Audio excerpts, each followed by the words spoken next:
Sansa. Al tercer día fueron a buscar a Sansa. Ella eligió un simple vestido de lana color gris oscuro, de corte sencillo pero ricos recamados en el cuello y en las mangas. Se sintió muy torpe al abrocharse los cierres de plata sin la ayuda de sus sirvientas. Jane Poole estaba confinada con ella, pero no le servía de nada. Tenía el rostro hinchado de tanto llorar y no paraba de sollozar tonterías sobre su padre. «Estoy segura de que tu padre se encuentra bien», le dijo Sansa cuando consiguió por fin abotonarse. «Le pediré a la reina que te permita verlo». Pensaba que aquel detalle atento le levantaría la moral, pero Jane se limitó a mirarla con aquellos ojos enrojecidos y congestionados, y sollozó con más fuerza todavía. Era una niña. Sansa también había llorado el primer día, pese a los recios muros del torreón de Maegor, con la puerta cerrada y atrancada. Cualquiera se habría aterrado cuando empezó la matanza. Ella había crecido en medio del ruido del acero contra el acero en el patio, y apenas se había habido un día en su vida que no hubiera espadas. Pero saber que la pelea era real hacía que todo resultara muy diferente. Lo oía como no lo había oído nunca antes, y había otros sonidos, gritos de dolor, maldiciones airadas, súplicas y gemidos de los heridos y los moribundos. En las canciones los caballeros nunca gritaban, nunca suplicaban piedad. De manera que lloró, imploró a través de la puerta que le dijeran qué sucedía. Llamó a su padre, a la Septa Mordane, al rey, a su príncipe valiente. Si los hombres que vigilaban la puerta oyeran sus súplicas, no lo demostraron. La puerta solo se abrió una vez, a última hora de aquella noche, para que empujaran al interior a una Jane Poole magullada y temblorosa. «Están matando a todos», le había chillado la hija del mayordomo, y siguió hablando, incapaz de callar. Le contó que el perro había derribado su puerta con una maza, que había cadáveres en las escaleras de la Torre de la Mano, que los peldaños estaban resbaladizos de sangre. Sansa se secó las lágrimas para tratar de calmar a su amiga. Acabaron durmiendo en la misma cama, abrazadas como hermanas. El segundo día fue aún peor. La habitación en la que habían confinado a Sansa estaba en la torre más alta del torreón de Maegor. Desde la ventana alcanzó a ver que el pesado rastrillo de hierro de la entrada estaba bajado y el puente levantadizo subido para que nadie cruzara el foso seco que separaba la fortaleza del castillo que la rodeaba. Había guardias Lannister en los muros, todos armados con lanzas y ballestas. La lucha había terminado y un silencio sepulcral reinaba en la fortaleza roja. Solo se oían los interminables sollozos y gemidos de Jane Poole. Les dieron comida, queso duro, pan recién hecho y leche para desayunar, pollo asado y verduras a mediodía, y a última hora de la noche un guiso de carne y cebada. Pero los criados que les llevaron los alimentos no quisieron responder a las preguntas de Sansa. Esa misma noche unas mujeres les llevaron ropas de la Torre de la Mano y también algunas cosas para Jane, pero parecían casi tan asustadas como su amiga, y cuando intentó hablar con ellas huyeron como si tuviera la peste gris. Los guardias del exterior seguían sin permitir que salieran a la estancia. «Por favor, tengo que ver otra vez a la reina», les dijo Sansa, como decía a todo el que veía aquel día. «Querrá hablar conmigo, estoy segura. Decidle que quiero verla, por favor, y si no, díselo al príncipe Joffrey. Ten la bondad, por favor. Cuando seamos mayores nos casaremos». Llegó el ocaso del segundo día y una gran campana empezó a sonar. Tenía un timbre grave y sonoro, y sus tañidos largos, pausados, llenaron de temor a Sansa.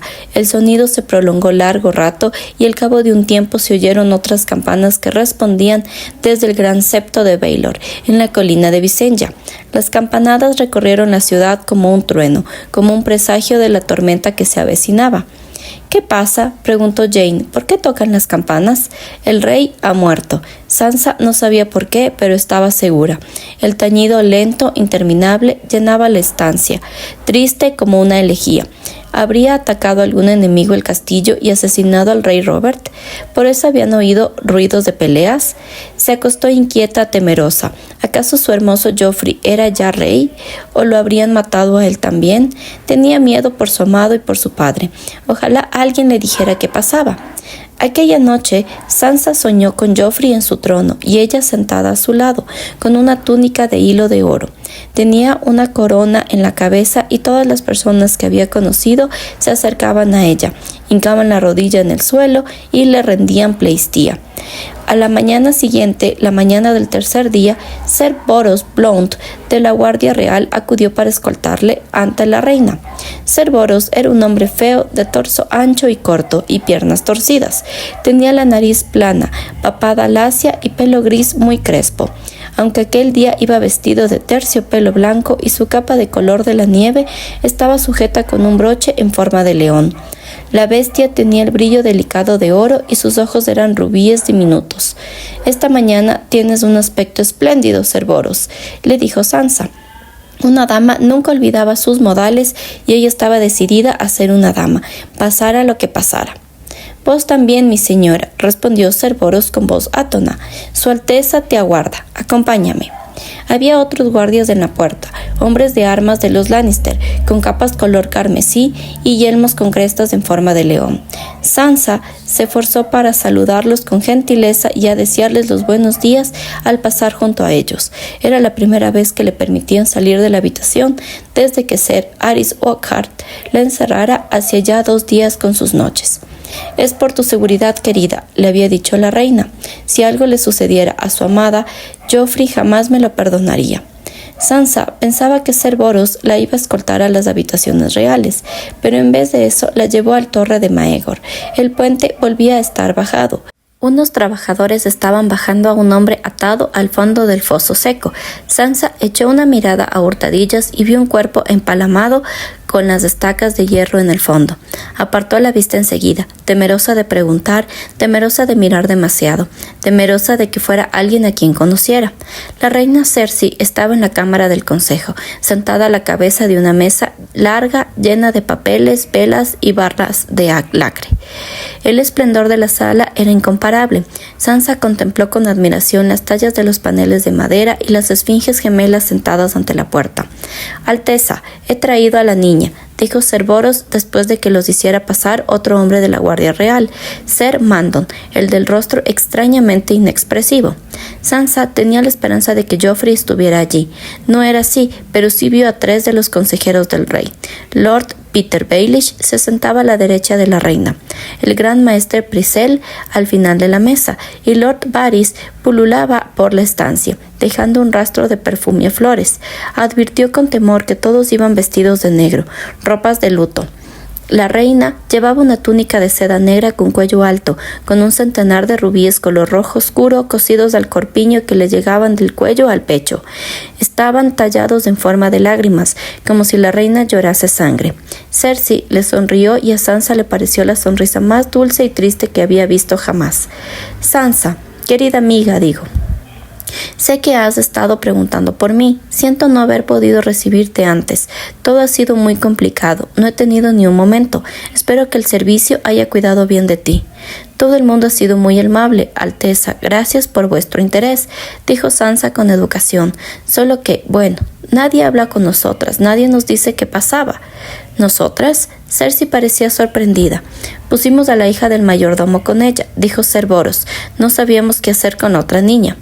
«La próxima vez pregúntame», dijo la reina con voz tensa y el ceño fruncido. Los dioses saben qué clase de historias le habrá metido a Sansa en la cabeza. «Jane tiene miedo», dijo Sansa. «No deja de llorar. Le prometí que preguntaría si podía ver a su padre». El gran maestre Pycelle bajó la vista. «Su padre está bien, ¿verdad?», preguntó Sansa con ansiedad.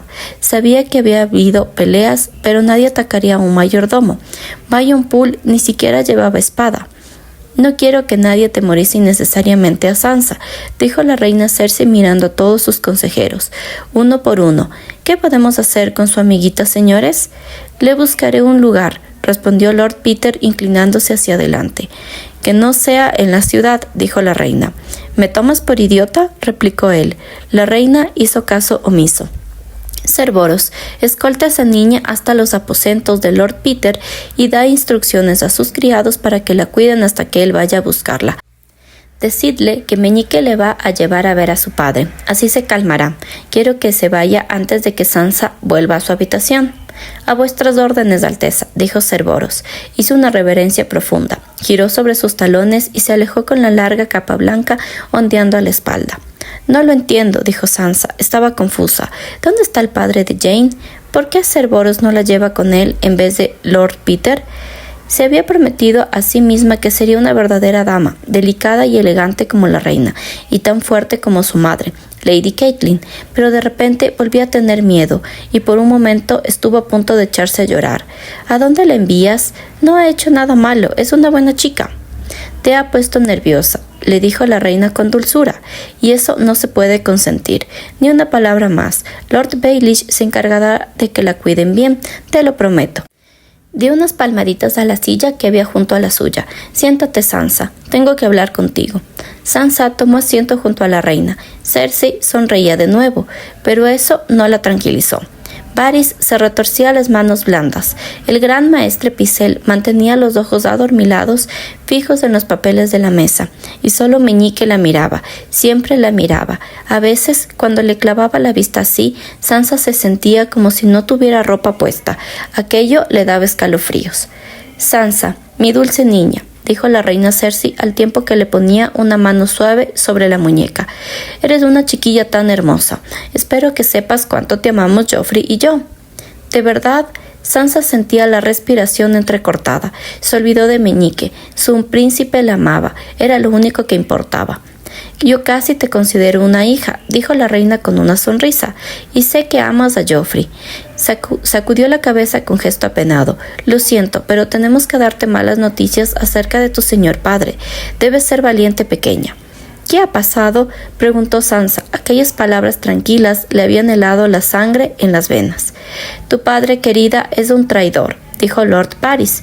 Fui testigo de cómo Lord Eddard juraba a nuestro amado rey Robert que protegería a los jóvenes príncipes como si fueran sus hijos, dijo el gran maestre Pycelle, levantando la cabeza encanecida. Pero en cuanto murió, convocó al consejo privado para arrebatarle el trono al príncipe Joffrey. No, farfulló Sansa. Imposible, jamás daría una cosa semejante. La reina cogió una carta. El papel estaba desgarrado y lleno de sangre seca, pero era el sello de su padre, el lobo huargo estampado sobre el acre color claro. El capitán de la guardia de tu casa llevaba esto, Sansa. Es una carta al hermano de mi difunto esposo, Stannis, en la que lo invita a apoderarse de la corona. Por favor, Alteza, tiene que ser un error. El pánico repentino la hacía sentir débil, mareada. Por favor, manda a llamar a mi padre. Él te dirá que jamás escribió esa carta. El rey era su amigo. Eso pensaba Robert, dijo la reina. Esta traición lo habría destrozado. Los dioses fueron misericordiosos. Se lo llevaron para que no viviera para ver esto. Suspiró. Sansa querida, comprenderás que esto nos pone en una posición espantosa. Tú eres inocente de todo mal, lo sabemos, pero aún así eres la hija de un traidor. ¿Cómo voy a permitir que te cases con mi hijo? Pero yo lo amo, gimió Sansa confusa y asustada. ¿Qué pensaban hacer con ella? ¿Qué le habían hecho a su padre? Aquello no era lo que estaba previsto.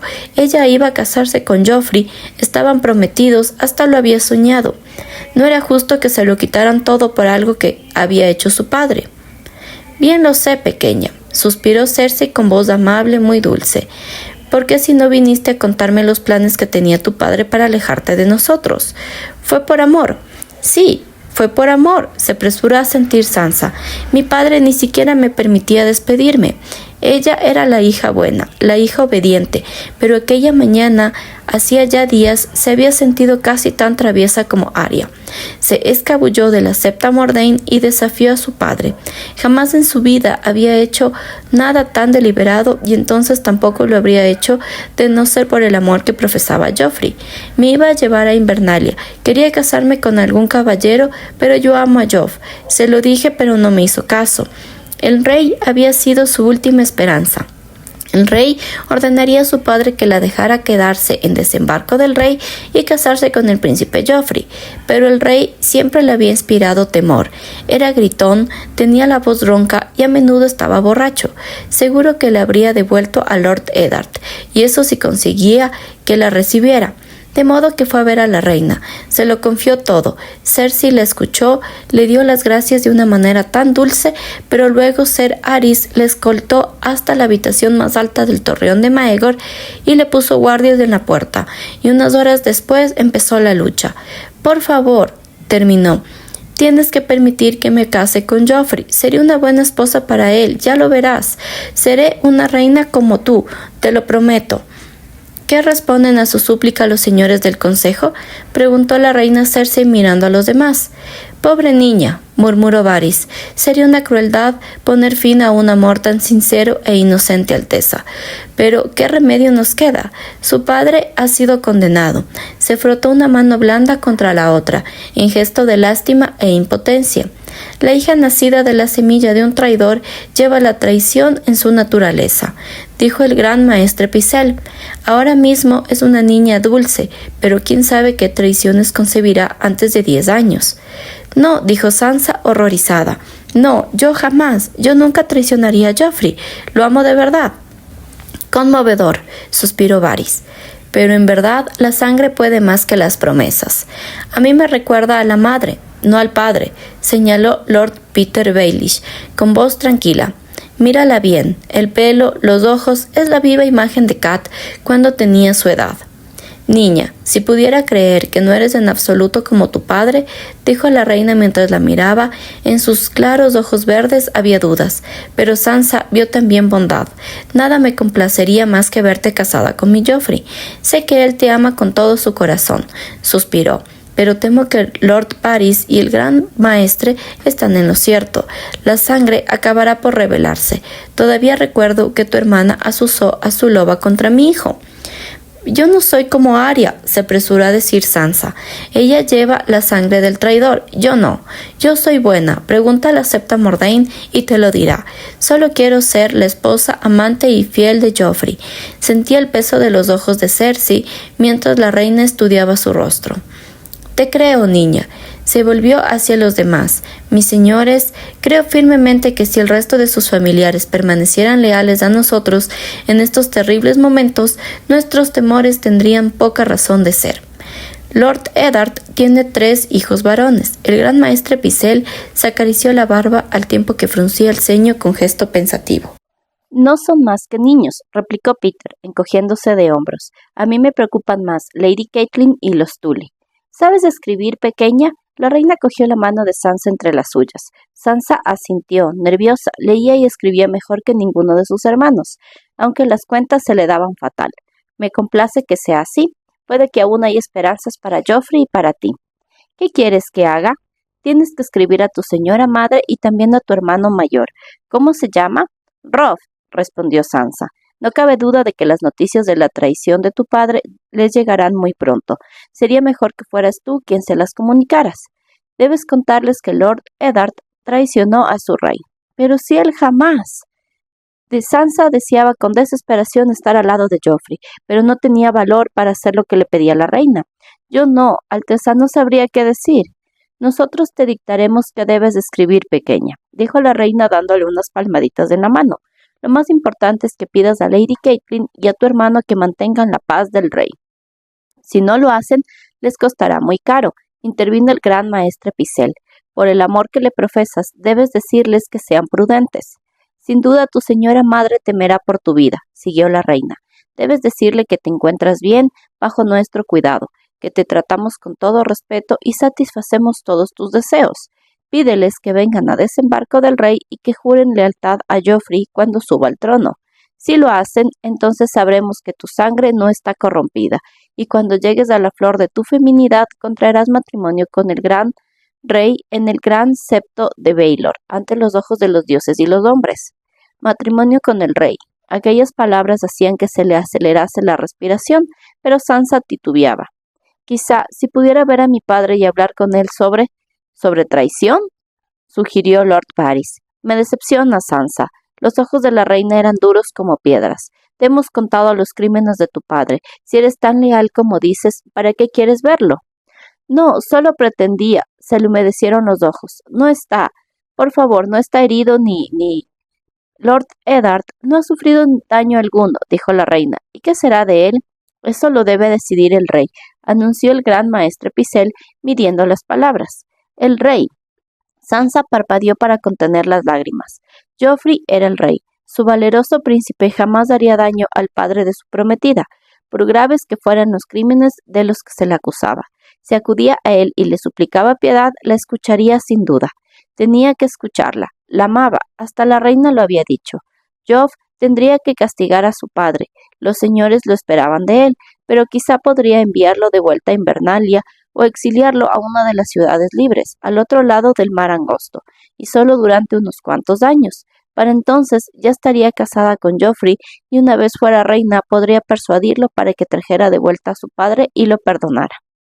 Pero si su madre o Robb se comportaban como traidores, si convocaban a los vasallos o se negaban a jurar lealtad o algo así, todo saldría al revés. Su Joffrey era bueno y misericordioso, ella lo sabía en lo más profundo de su corazón, pero un rey debía ser duro con los rebeldes, tenía que hacérselo entender a su familia. Sí, escribiré las cartas, les dijo Sansa. Sabía que lo harías. Cersei Lannister le dedicó una sonrisa cálida como una puesta de sol y le dio un suave beso en la mejilla. Joffrey se sentirá muy orgulloso cuando le cuente lo valiente y sensata que ha sido. Al final, Sansa escribió 4 cartas, a su madre, Lady Catelyn Stark, a sus hermanos en Invernalia, a su tía Lady Lysa Arryn del Nido de Águilas y a su abuelo, Lord Hoster Tully de Aguas Dulces. Cuando terminó, tenía los dedos doloridos y manchados de tinta.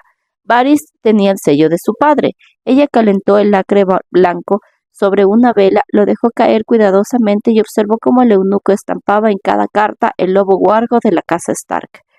Cuando Ser Mandon Moore acompañó a Sansa a la torre alta del torreón de Maegor, Jane Poole y sus pertenencias ya no estaban allí. Se sintió agradecida, ya no tendría que escuchar más sollozos, pero sin Jane parecía como si fuera más frío, y eso que consiguió encender el fuego.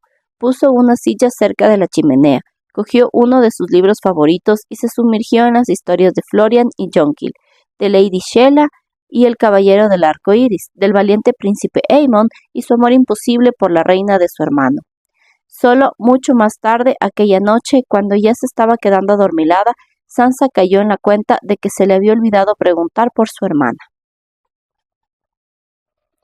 Jon. Otor, anunció Sir Jeremy Ricker, no cabe duda, y este era Jaffer Flores. Dio la vuelta al cadáver con la bota y el rostro muerto muy blanco quedó mirando hacia el cielo, encapotado con unos ojos muy azules. Los dos eran hombres de Ben Stark. Hombres de mi tío, pensó Jon afectado. Recordaba cómo le había suplicado que lo llevara con él. Dioses, qué novato era yo. Si me hubiera llevado quizá ahora estaría tendido aquí. El brazo derecho de Jaffer terminaba con un muñón destrozado de carne desgarrada y un hueso astillado, fruto de las fauces de fantasma. La mano derecha flotaba en un frasco de vinagre en la torre del maestre Aemon. La mano izquierda seguía en su sitio, al final del brazo, pero estaba tan negra como su capa.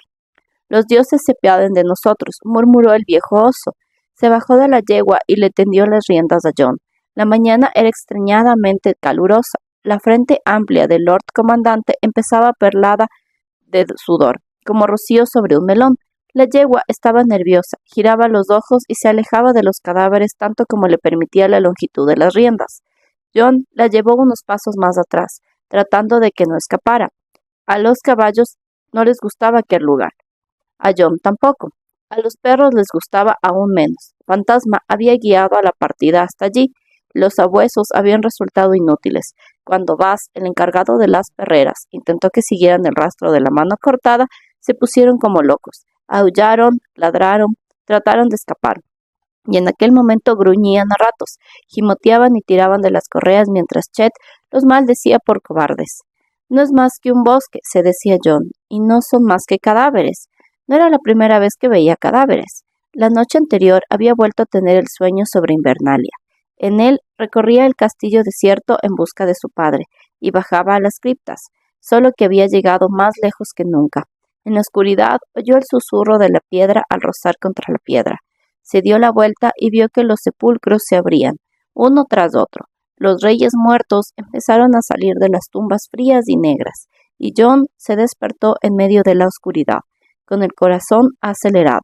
Fantasma se levantó en la cama y le olisqueó el rostro, pero ni eso le quitó la sensación de profundo terror.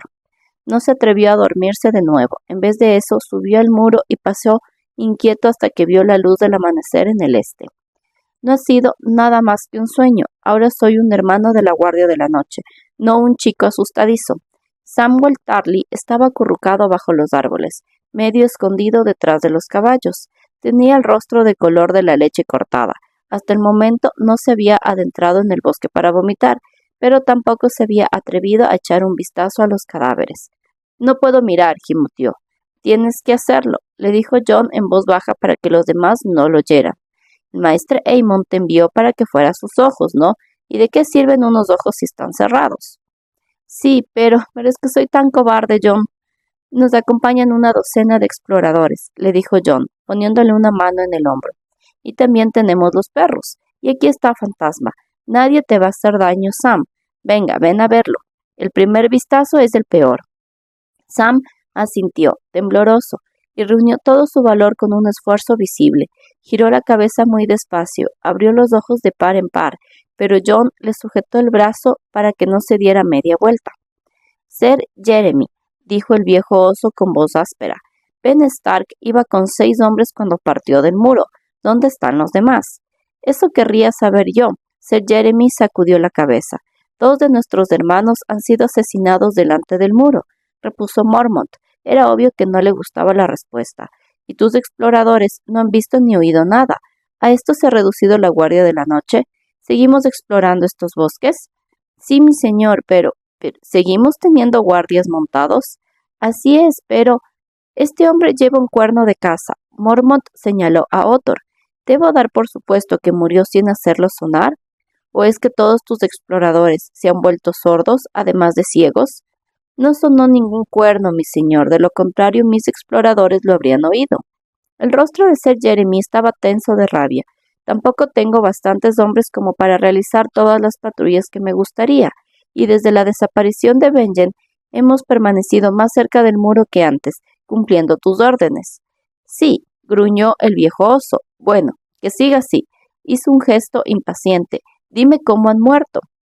Sir Jeremy se acuclilló junto al hombre que se había llamado Jaffer Flores y le sujetó la cabeza por el pelo. Se quedó en él con los dedos, estaba quebradizo como la paja. El caballero dejó escapar una maldición y empujó la cabeza con la mano. El cadáver tenía un tajo enorme en el cuello, que se abría como una boca, lleno de costras de sangre seca. La cabeza permanecía unida al cuello por apenas unos cuantos tendones blanquecinos. Esto se lo hicieron con un hacha. Sí, asintió Dywin, el viejo guardabosques, como el hacha que llevaba Othor, mi señor. John sintió que el desayuno se le revolvía en el estómago, pero apretó los labios y se forzó a mirar el segundo cadáver. Othor había sido un hombre corpulento y feo, y el cadáver era también corpulento y feo. No se veía ningún hacha. John recordaba bien a Othor. Era el que había entonado la canción obscena durante la partida de los exploradores. Ya no cantaría más. Toda su carne tenía un color blanquecino como la leche, excepto las manos que estaban tan negras como las de Jaffer. Flores de sangre seca y agrietada decoraban las heridas mortales que lo cubrían como una erupción, en el pecho, en las ingles, en la garganta, pero tenía los ojos abiertos, clavados en el cielo, azules como zafiros. Los salvajes también tienen hachas, dijo Sir Jeremy levantándose. ¿Crees que esto es cosa de Mance Rayder? Se mofó Mormont. ¿Tan cerca del muro? ¿De qué si no, mi señor? John podría haber respondido a aquella pregunta. Sabía de quién, todos lo sabían, pero ninguno lo iba a decir en voz alta. Los otros no son más que una leyenda, un cuento para asustar a los niños. Desaparecieron hace 8000 años, y eso si alguna vez existieron. Solo con pensar en aquello se sentía estúpido, y era un adulto, un hermano negro de la guardia de la noche, no el niño que en el pasado se había sentado a los pies de la vieja Tata con Bran, Robb y Arya. Pero el Lord Comandante Mormont dejó escapar un bufido. Si a Ben Stark lo hubieran atacado los salvajes a mediodía a caballo del Castillo Negro, habría regresado por más hombres, habría dado caza a los asesinos por los 7 infiernos y me habría traído sus cabezas. A menos que él también estuviera muerto, insistió Sir Jeremy. Pese al tiempo transcurrido, las palabras le seguían doliendo. Había transcurrido demasiados días, parecía una locura aferrarse a la esperanza de que Ben Stark siguiera con vida, pero Jon Snow era sobre todo testarudo. Ha pasado casi medio año desde la partida de Benjen, mi señor, siguió Sir Jeremy. El bosque es muy grande, los salvajes pueden haberlo atacado en cualquier lugar. Apostaría que estos 2 fueron los últimos supervivientes del grupo que intentaban volver con nosotros, pero el enemigo los alcanzó antes de que llegaran a la seguridad del muro. Los cadáveres son recientes. Estos hombres no llevan más de un día muertos. No, graznó Samuel Tarly. John se sobresaltó. Lo último que esperaba oír era la voz nerviosa y aguda de Sam. El muchacho gordo le daban miedo a los oficiales, y la paciencia no era una de las virtudes de Sir Jeremy. No te he preguntado tu opinión, chico, le dijo Ricker con frialdad. Deja que hable, Sir, lo interrumpió John. Si el chico tiene algo que decir, quiero oírlo. Los ojos de Mormont se clavaron en Sam y en John alternativamente. Acércate más, muchacho. No te vemos detrás de los caballos. Mi señor, no, dijo Sam adelantándose. Sudaba profusamente. No puede ser un día. Si no, mira la sangre. ¿Qué pasa? Gruñó Mormont. ¿Qué tiene de raro la sangre? Se va a manchar los calzones con solo mirarla, dijo Chet. Los exploradores se echaron a reír. Sam se secó el sudor de la frente. Se ve donde fantasma. El lobo de John se ve donde arrancó la mano a ese hombre, pero el muñón no ha sangrado. Mira, hizo una señal. Mi padre, Lord Randall, me hacía mirar cuando destripaba animales, cuando después de... Sam sacudió la cabeza y le tembló la papada. Una vez había mirado a los cadáveres, no era capaz de apartar la vista de ellos. Se acababa de matarlos, la sangre emanaba, mis señores. Más tarde, estaba como coagulada, era como gelatina y espesa, y parecía a punto que iba a vomitar. Este hombre, mírale la muñeca, esta es una costra seca, como... John comprendió al momento que quería decir Sam. En la muñeca del hombre muerto se veían las venas, eran como gusanos de hierro en la carne blanca. La sangre era un polvillo negro, pero Jeremy Ricker no parecía convencido. Si llevaran muertos mucho más de un día estarían podridos, chico, y ni siquiera huelen. Dywin, el viejo guardabosques que alardeaba de poder oler la nieve que se avecinaba, se acercó más a los cadáveres y olfateó. No huelen a violetas, pero mi señor tiene razón, no tienen el hedor de los cadáveres. Es que no se están pudriendo, señaló Sam, con un dedo regordete que solo temblaba un poquito. Mira, no hay gusanos ni nada. Han estado tirados en el bosque y los animales no los han devorado ni los han tocado. Solo fantasma. Por lo demás están intactos, terminó John con voz suave. Y fantasma es diferente. Los caballos y los perros no quieren ni acercarse.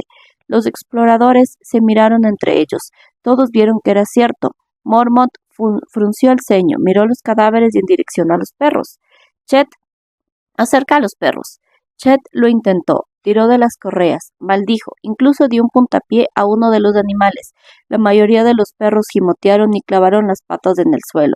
Trató de arrastrar a una perra. Se resistió, gruñía y se retorcía como si quisiera escabullirse del collar. Por último, arremetió contra su cuidador. Chet dejó caer la correa y dio un paso atrás. La perra saltó por encima de él y desapareció corriendo entre los árboles. Hay algo que falla, se apresuró a seguir Sam Tarly. La sangre. Tienen manchas en la ropa y en la carne seca y dura, pero no hay sangre en el suelo ni en ninguna parte. Sam se obligó a respirar hondo. Con esas heridas tan espantosas, debería haber sangre por todos lados, ¿no? Puede que no murieran aquí. Dywin se pasó la lengua por los dientes de madera. Tal vez alguien los trajo y los dejó aquí para que los encontráramos, como una especie de advertencia. El viejo guardabosques bajó la vista hacia los cadáveres, y puede que yo sea idiota, pero no recuerdo que Othor tuviera los ojos azules. Flores tampoco, dijo Sir Jeremy sobresaltado al tiempo que se volvía hacia el cadáver. Se hizo el silencio en el bosque. Durante unos instantes solo se oyó la respiración acelerada de Sam y el sonido húmedo de Dywin al lamerse los dientes. John se acuclilló junto a Fantasma. «Vamos a quemarlos», susurró alguien, uno de los exploradores. John no vio cuál. «Eso, vamos a quemarlos», dijo una segunda voz apremiante. «Todavía no». El viejo oso sacudió la cabeza. «Quiero que el maestre Aemon los examine. Los llevaremos al muro». Hay órdenes que son más fáciles de dar que de obedecer. Envolvieron los cadáveres en sendas capas, pero cuando Hake y Dywin trataron de atar uno al caballo y el animal enloqueció, relinchó, corboreó y cosió, incluso lanzó una dentellada a Keter, que se había acercado para ayudar. Los exploradores no tuvieron mejor suerte con el resto de las monturas, ni los caballos más tranquilos permitieron que se les pusieran encima semejante carga.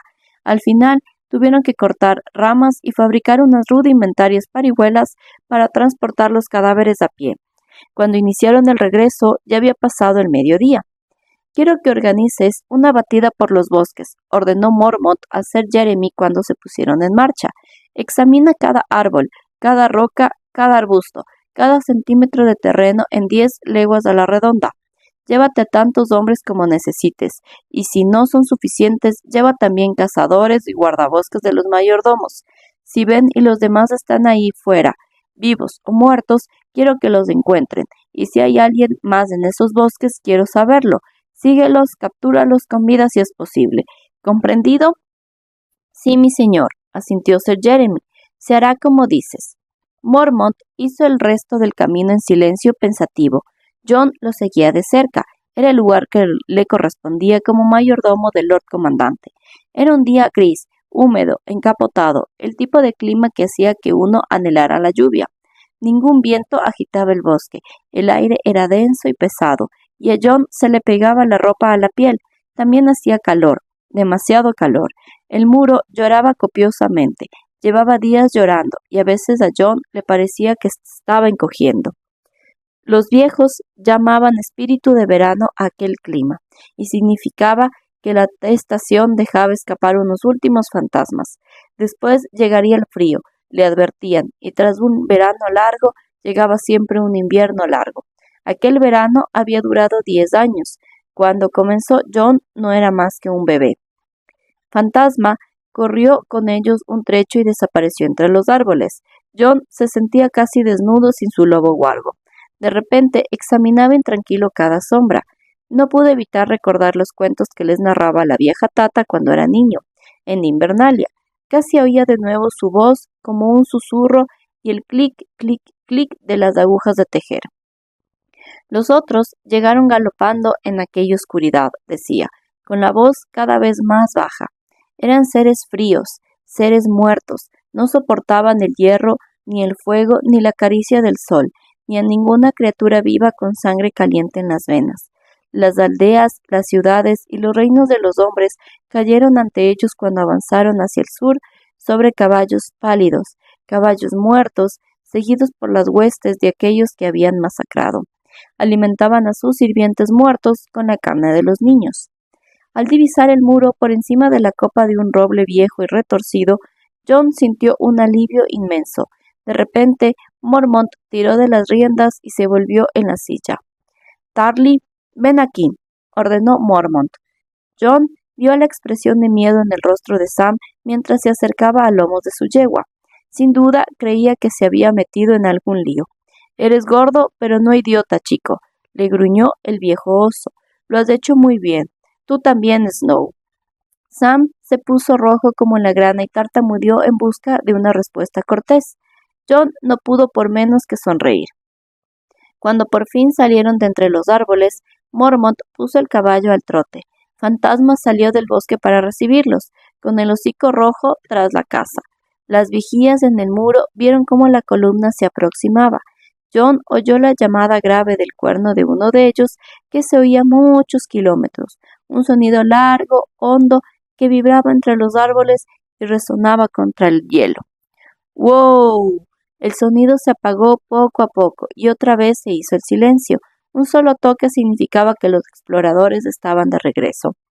«Al menos he sido explorador por un día», se dijo John. «Pase lo que pase, eso no me lo podrán quitar». Guiaron a sus caballos a pie por el túnel de hielo y se encontraron a Wogan Marsh esperándolos al otro lado. El Lord Mayordomo tenía el rostro congestionado y estaba muy agitado. «Mi señor», dijo apresuradamente al tiempo que abría los barrotes de hielo, «ha llegado un pájaro. Tenéis que venir enseguida». «¿De qué se trata?», gruñó Mormont. «La carta la tiene el maestre Aemon». Fue curioso porque Marsh miró a John antes de responder. «Te espera en vuestras habitaciones». «Muy bien, encárgate de mi caballo, John, y di a Sir Jeremy que ponga los cadáveres en el almacén hasta que el maestre pueda examinarlo». Mormont se alejó, rezongando.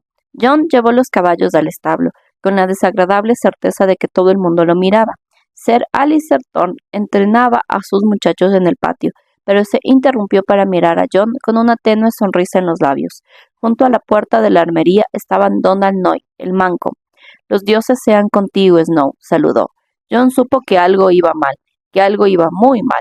Dejaron los cadáveres en uno de los almacenes de la base del muro, una celda oscura y fría, excavada en el hielo, donde se guardaban la carne y los cereales, y a veces también la cerveza. John se encargó de dar de beber y cepillar al caballo de Mormont, antes de ocuparse del suyo. Después fue a buscar a sus amigos, Gren y Sapo. Estaban de guardia, pero encontró a Pip en la sala común. «¿Qué ha pasado?», preguntó. «El rey ha muerto», respondió Pip en voz baja. John se quedó sin habla. Robert Baratheon le había parecido viejo y gordo en su visita a Invernalia, pero parecía sano y nadie dijo que estuviera enfermo. «¿Cómo lo sabes?». Uno de los guardias oyó a Clydas leerle la carta al maestre Aemon. Pip se acercó más a él. «Lo siento mucho, John. Era amigo de tu padre, ¿verdad? En el pasado fueron como hermanos». John se preguntó si Joffrey conservaría a su padre como mano del rey. No parecía probable, así que quizá Lord Eddard volvería a Invernalia y también sus hermanas. Tal vez pudiera visitarlos si Lord Mormont le daba permiso. Sería estupendo ver de nuevo la sonrisa de Arya y hablar con su padre. «Esta vez le preguntaré acerca de mi madre», decidió. «Ya soy un hombre, es hora de que me lo cuente todo. Aunque fuera una prostituta, no me importa, quiero saberlo». «Hake ha dicho que los hombres muertos eran del grupo de tu tío», siguió Pip. «Sí», asintió John. «2 de los 6 que lo acompañaban. Llevan mucho tiempo muertos, solo que los cadáveres son extraños». «¿Extraños?». Pip estaba muerto de curiosidad. «¿En qué sentido?». «Ya te lo contará Sam. Yo no quería hablar de ello. Tengo que ir a ver al viejo oso. Me necesita». Se encaminó hacia la torre del Lord Comandante con una rara sensación de aprensión. Los hermanos de la guardia lo miraron con solemnidad. «El viejo oso está en sus habitaciones», le anunció uno de ellos. «Ha preguntado por ti». John asintió. Debería haber ido allí nada más terminar en los establos. Subió rápidamente por las escaleras de la torre. «Solo quiere que le sirva vino o que le encienda la chimenea. Nada más», se repetía. «Maíz», graznó el cuervo de Mormont cuando entró en la estancia. «Maíz, maíz». «No le hagas caso, le acabo de dar de comer», gruñó el viejo oso.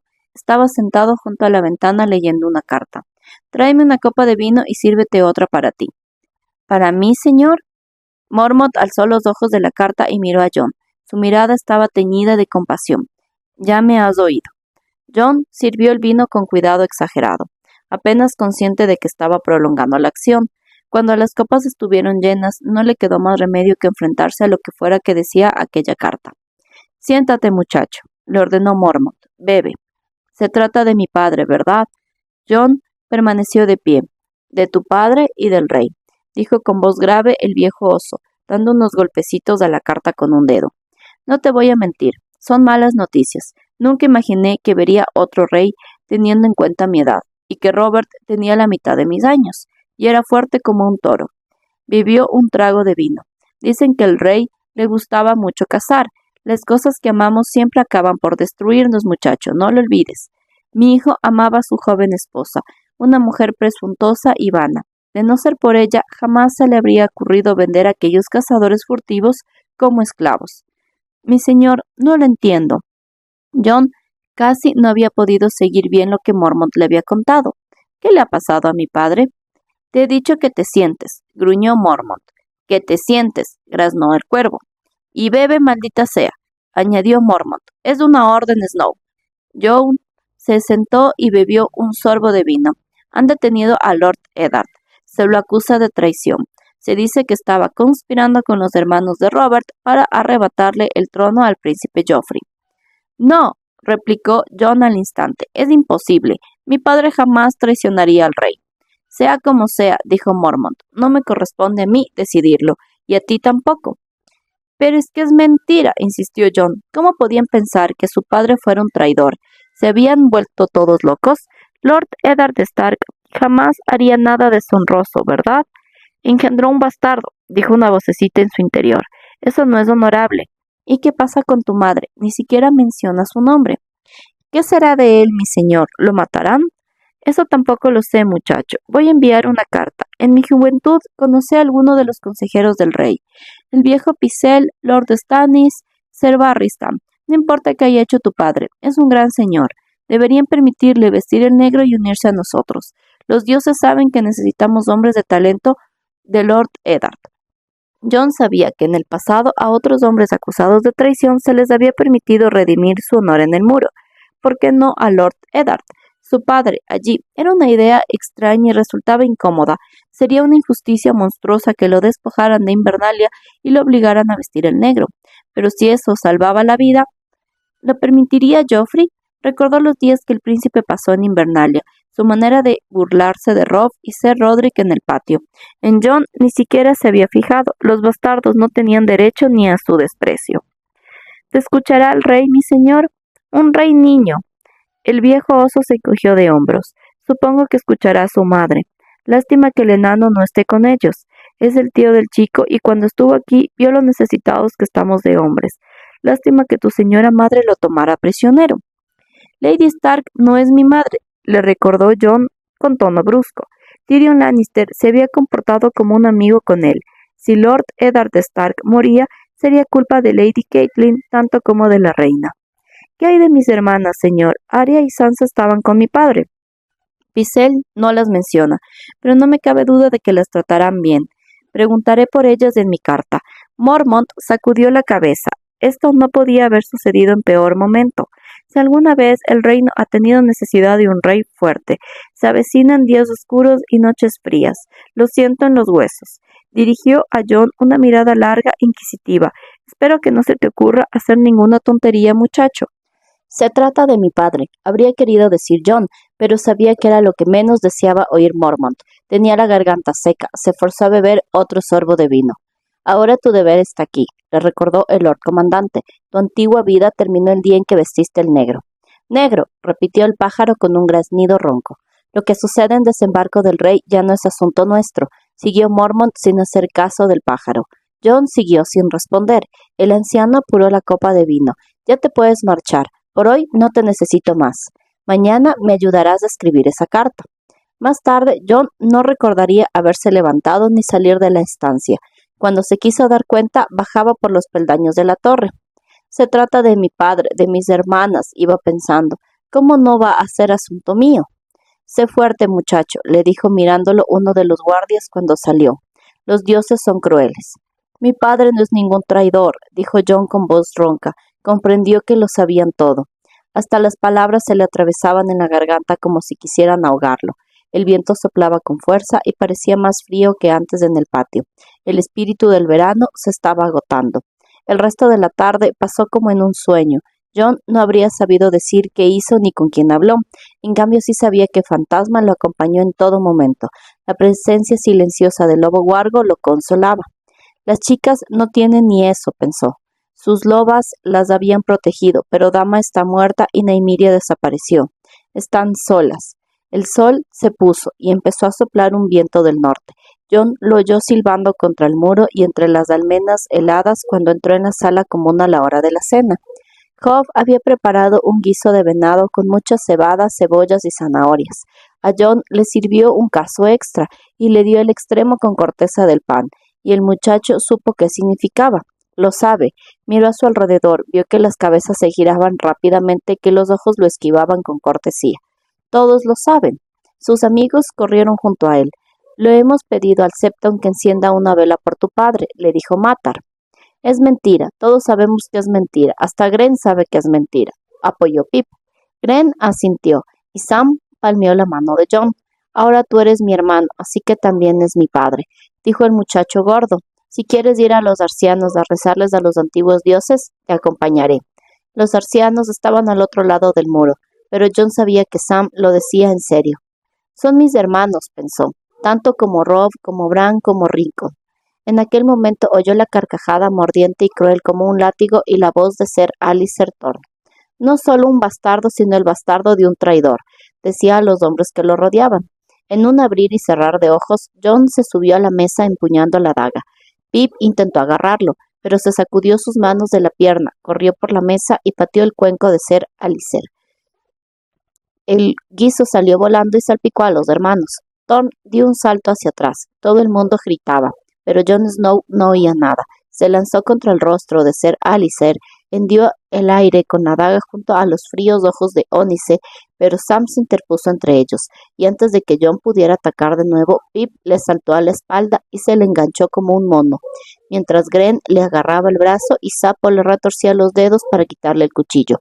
Más tarde, mucho más tarde, después de que lo llevaran a su celda dormitorio, Mormont bajó a verlo con su cuervo en el hombro. «Te dije que no se te ocurriera hacer ninguna tontería, chico», dijo el viejo oso. «Chico», corrió su pájaro, «y pensar que había depositado tantas esperanzas en ti», dijo Mormont sacudiendo la cabeza disgustado. Le quitaron el cuchillo y la espada. Le dijeron que no podía salir de la celda hasta que los oficiales superiores decidieran qué iban a hacer con él. Luego pusieron un guardia en la puerta para estar seguros de que obedecía. Sus amigos no podían visitarlo, pero el viejo oso se ablandó y permitió que se quedara con Fantasma, de manera que no se encontraba completamente solo. «Mi padre no es ningún traidor», dijo al lobo huargo, cuando todos los demás se hubieron marchado. Fantasma lo miró en silencio. John se recostó contra la pared, se abrazó las rodillas y contempló la velita que brillaba en la mesa, junto a su catre. La llama parpadeaba y temblaba. Las sombras se movían a su alrededor y la habitación parecía cada vez más oscura y fría. «Esta noche no voy a dormir», pensó, pero debió de quedarse adormilado. Cuando se despertó tenía las piernas rígidas y con calambres, y la vela se había apagado hacía mucho rato. Fantasma estaba de pie sobre las patas traseras, con las delanteras contra la puerta rascando la madera. John se sobresaltó, no se había dado cuenta de lo grande que estaba. «¿Qué pasa, Fantasma?», preguntó en voz baja. El lobo huargo volvió la cabeza y lo miró desde arriba, desnudando los colmillos en un gruñido silencioso. Por un instante John temió que se hubiera vuelto rabioso.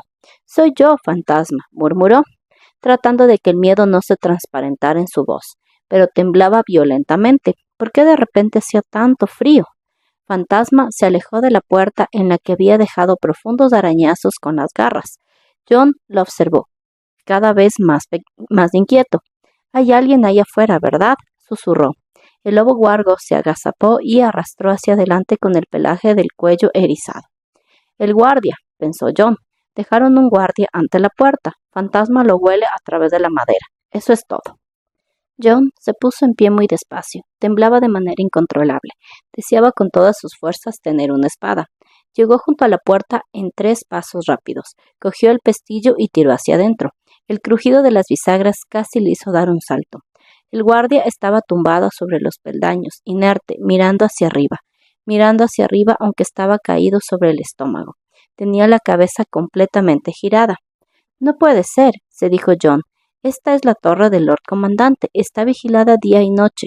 Es un sueño. Tengo una pesadilla». Fantasma se le adelantó y cruzó la puerta. El lobo empezó a subir por las escaleras. Se detuvo y volvió la vista hacia John, y entonces lo oyó. El roce suave de una bota contra la piedra, el sonido de un pestillo al girar.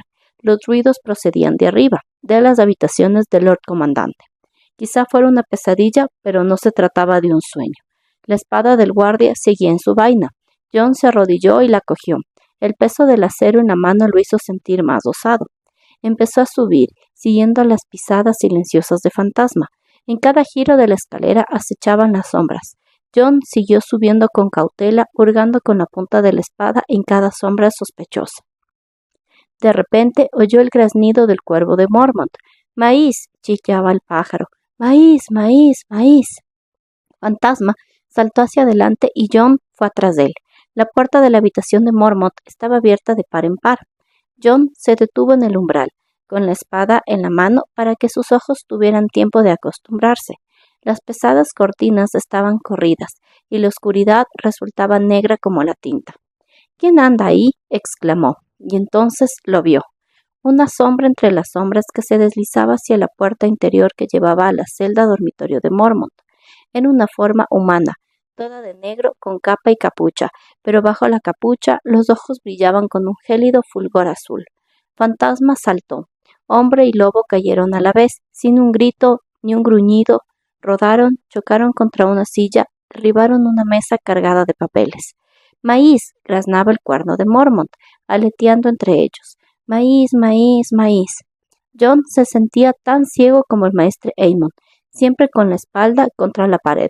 John se deslizó hacia la ventana y arrancó los cortinajes. La luz de la luna entró a los raudales de la habitación. Tuvo un atisbo de sus manos negras enterradas en el pelaje blanco, de unos dedos oscuros y tumefactos en torno a la garganta del lobo huargo. Fantasma se retorcía y lanzaba dentelladas, pateaba al aire, pero no conseguía librarse. John no tenía tiempo para sentir miedo. Se lanzó hacia adelante con un grito y asestó un golpe con todas sus fuerzas con la espada. El acero cortó manga, piel y hueso, pero el sonido al hacerlo era extraño, igual que el olor que lo envolvió, tan repugnante y gélido que estuvo a punto de vomitar. Vio un brazo y una mano en el suelo.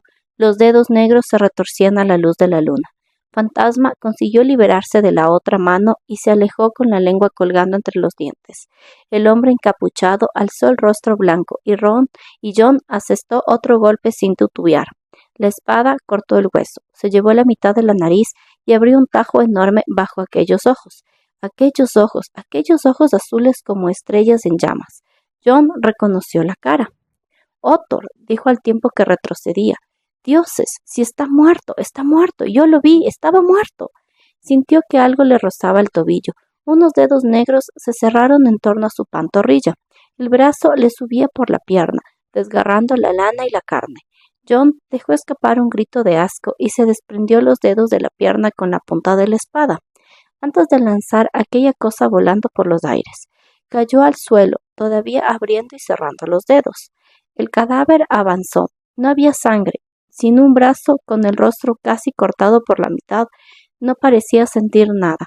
John mantuvo la espada ante el cuerpo. «No te acerques», ordenó con voz aguda. «Maíz, maíz», gritaba el cuervo. El brazo muerto se salía de la manga cortada. Era como una serpiente blanquecina, con la cabeza hecha de 5 dedos negros. Fantasma saltó y la agarró entre los dientes. Los huesos de los dedos crujieron. John lanzó un tajo al cuello del cadáver, sintió que el acero penetraba en el hueso. Othor, el muerto, se abalanzó sobre él y lo derribó. La mesa caída se clavó entre los omoplatos de John, y el muchacho se quedó sin aliento. La espada, ¿dónde estaba la espada? Había perdido la maldita espada. Abrió la boca para gritar, pero el ser sobrenatural le metió los dedos negros cadavéricos en la boca. Intentó escupirlos entre arcadas, pero el hombre muerto pesaba demasiado. Iba metiéndole la mano, fría como el hielo, cada vez más profunda en la garganta. Tenía el rostro muerto presionado contra el suyo. Llenaba todo su margen de visión. Los centellantes ojos azules estaban cubiertos de escarcha. John arañó la carne fría con las uñas, pateó las piernas de aquel ser. Intentó morder, intentó dar puñetazos, intentó respirar. Y de pronto ya no sintió el peso del cadáver, ya no tuvo sus dedos en la garganta. John solo pudo rodar sobre sí mismo tembloroso entre arcadas. Fantasma había cogido de nuevo al ser. El lobo huargo le enterró los dientes en las entrañas, arrancó y desgarró. John se quedó mirando durante un largo momento, casi inconsciente, antes de acordarse de buscar su espada, y vio a Lord Mormont, desnudo y somnoliento, de pie en el umbral, con una lámpara de aceite en la mano. El brazo del ser, retorcido y con los dedos rotos, se arrastraba hacia él. John trató de gritar, pero no tenía voz. Se puso en pie como pudo, dio una patada al brazo y arrancó la lámpara de la mano del viejo oso. La llama parpadeó y estuvo a punto de apagarse. «¡Arde!», graznó el cuervo. «¡Arde! ¡Arde! ¡Arde!». John se giró y vio los cortinajes que había arrancado de las paredes. Lanzó la lámpara con todas sus fuerzas contra el tejido. El metal se dobló, el cristal se hizo añicos, el aceite se derramó y los cortinajes empezaron a arder. El calor le arreboló el rostro, más dulce que ningún beso. «¡Fantasma!», gritó. El lobo huargo corrió hacia él al tiempo que el ser sobrenatural trataba de levantarse. De su vientre abierto surgían largas serpientes negras. John metió una mano entre las llamas, agarró un puñado de tela ardiente y la lanzó contra el hombre muerto. «¡Que arda!», rezó mientras las cortinas abrazaban el cadáver. «¡Oh, dioses, por favor, que arda!».